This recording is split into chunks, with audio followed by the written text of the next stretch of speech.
Hey you guys, what is going on? It's your girl Cobbs, and I am back with you for another video. So as you may have seen, the community crunch last Friday had a lot of news for console players. And we got a release date for Xbox ASA, which is awesome. PlayStation ARC players, I am so sorry. I have thoughts and ideas for why you guys are pushed back to December, and I will be going into them in this video. In addition to that, I will also be covering the community crunch and everything you need to know about console release from the community crunch. But before I go any further, I did want to do like a quick little apology situation for my last video. It was not my intention to clickbait, but in hindsight, I can see how it was a little clickbaity. I updated the title and description so it's a little less clickbaity, and thank you guys for that particular feedback. Let me just say, message received. Anyways, I am super stoked about everything we have to talk about today, so let's go ahead and get into it. First thing on our agenda is ASA is dropping for Xbox on November 14th. You heard that correctly, Community Crunch actually confirmed a due date, which is wild. And on top of that, my prediction in my last video was almost kind of correct. I don't know why we're going for a Tuesday launch instead of a Wednesday launch like we did for ASA PC, but I'm not going to gripe about it. What's interesting about this is that ARC Xbox will go immediately into crossplay with new servers and some released Xbox-only servers.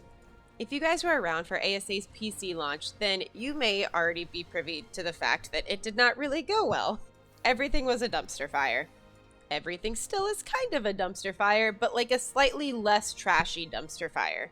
I say all that. They have made a lot of strides and improvements to ASA on PC, but there's still a lot of game-breaking bugs and a lot of issues with unofficial and both official servers. I think official servers are on the mend and they look like they're going pretty well now, but unofficial servers are still kind of suffering. That's all to say, I think it is super ambitious to go right into crossplay when Xbox drops on November 14th. Granted, crossplay was one of the biggest hype points about ASA, especially ASA console, so it could be that the ASA dev team really doesn't want to hold that back anymore. That being said, something the dev team has said is that a lot of the issues with the servers are a lot easier to fix while they're live. So if issues with PC servers were only fixable while they were online and people were actively trying to use them, and these servers that needed to be fixed were wildly unplayable for the first week, that makes me a little nervous for Xbox servers and crossplay servers. Although PC servers were apparently most easily fixed while they were online and active, I'm hoping that's not the same for Xbox servers.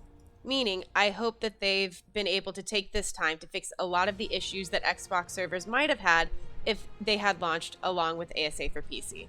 But time shall tell. In terms of the servers though, when they do go live, they will be running a new set of official servers that will have boosted rates for a period of time to allow players starting on them to catch up. I did read some of that word for word for the community crunch, which I will post in the description if you're interested in reading more about it.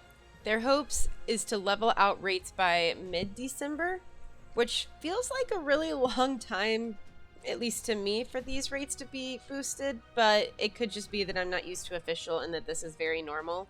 And I did say this earlier, but to reiterate, they will also be onlining console-specific servers so that anyone not wanting to engage with crossplay will have Xbox-specific servers to play on. What this looks like, though, for the boosted rate servers is that these servers will be open to crossplay, meaning that anyone who joins them will have those boosted rates till mid-December, which I think makes a lot more sense than trying to give console-specific players boosted rates.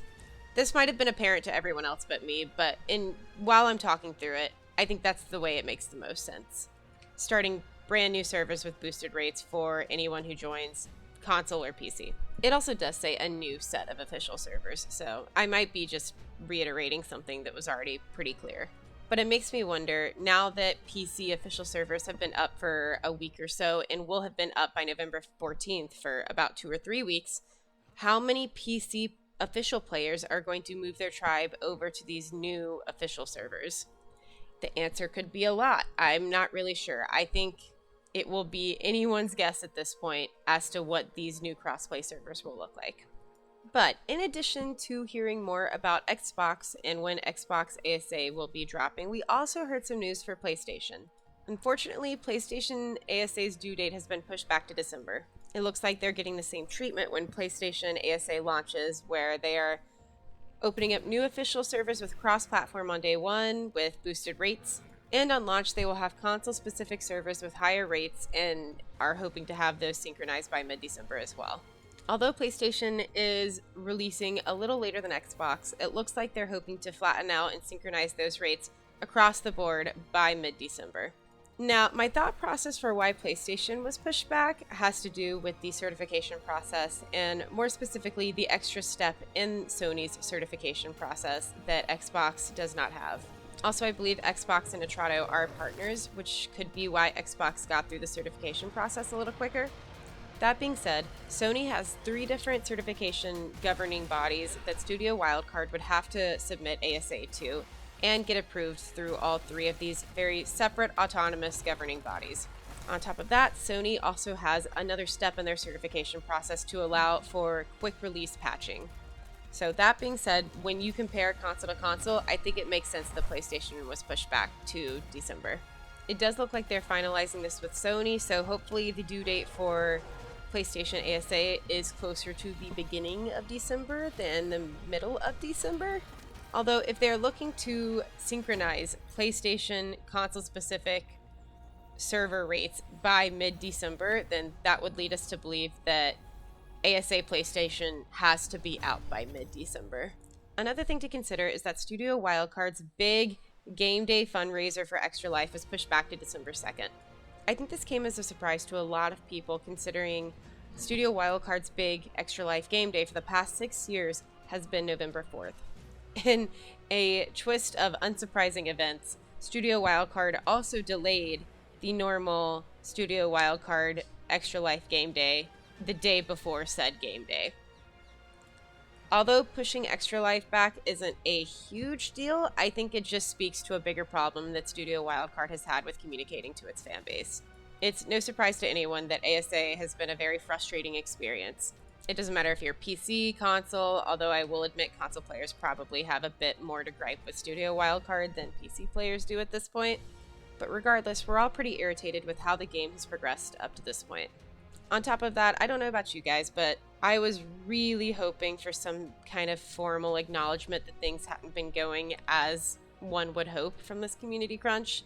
And while we did get an acknowledgement of the disappointment, quote unquote, accompanying the delay of ASA's console launch, I think acknowledging that the game, when it released on Steam, also had a variety of issues as well would have been a much needed acknowledgement for the fan base. I'm glad they gave us a lot of news on console that I think was desperately needed, but at least for me as a PC player, one thing that was missing for me from this community crunch was some sort of acknowledgement of all of the issues that ASA has had since launch. That being said, I just griped about us wanting communication, and you know what? We got communication. We got a due date for Xbox, and I think the PlayStation due date is on the horizon. I would anticipate us getting a PlayStation due date before November 14th. That being said, that's just my opinion. I would love to hear yours. If you have a particular insight about anything we've discussed today, or just have something you want to hear more about, please feel free to post it in the comments below. And if you disagree or agree with something I've said, post it as well. I would love to have a conversation. But that is all I have. Thank you so much for watching. I appreciate all the support and love on the videos. I'm hoping to have a new Let's Play series starting next week, so I would love if you guys liked, subscribed, and hung around for that as well.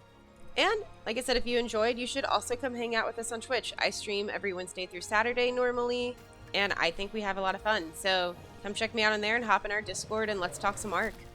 But again, thank you for watching, and I will see you guys in the next video. Peace!